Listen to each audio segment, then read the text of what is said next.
Sauerkraut. In the 16th century in Europe, the humanist Desiderius Erasmus wrote that man certainly is not born, but made man. In so doing, he cited an old legend taken from the Roman philosopher Pliny that baby bears were born as formless lumps and then licked into a proper bear shape by their mothers. Perhaps humans needed to be formed into a human shape too, at least mentally, if not physically. It was a nice thought for teachers to contemplate, since it made them sound very important. One could even see teachers as guiding the whole future development of humanity.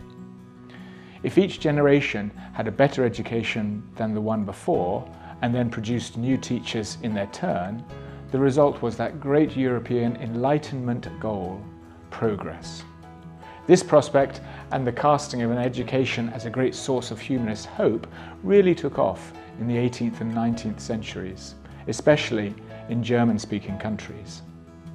Excited by figures such as Leonardo da Vinci, the multidimensional, versatile man of his time, educators in these northern European countries wondered if they could produce such figures by means of a new education system.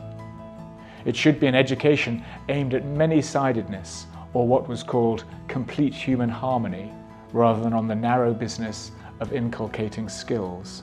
Dare one say, an approach not at all dissimilar to our own ethos, the whole person, the whole point.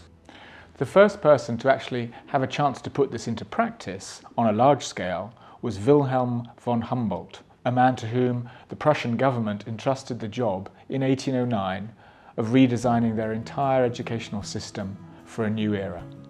Prussian education would acquire a reputation for being strict and regimented, yet the man who invented it was startlingly unconventional, in many ways driven by a great personal love of freedom and of humanistic culture. A man steeped in humanist ideals that wanted to see the human at the centre of all education, and how to elicit the best from them, and how to improve society generation after generation. And how did he see this being done? Through educating the whole person, and not merely focusing on academic improvement. Alexander von Humboldt was Wilhelm's younger brother, and was far more outgoing and obviously famous. He was a renowned explorer and scientist who would go on to have literally hundreds of things named after him. For instance, penguins, monkeys, an orchid, a glacier, rivers, towns, mountains, an ocean current, and even a sea.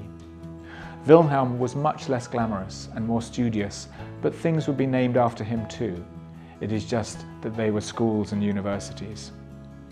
Wilhelm von Humboldt was a terribly important figure in humanist education, and I think we at RST owe a lot to this form of thinking about education and its effect on society, and forming a better society with each ensuing generation, by aiming for continuous improvement, continuous progress. I hope you all have a lovely weekend and a lovely holiday. Kopf und Krab.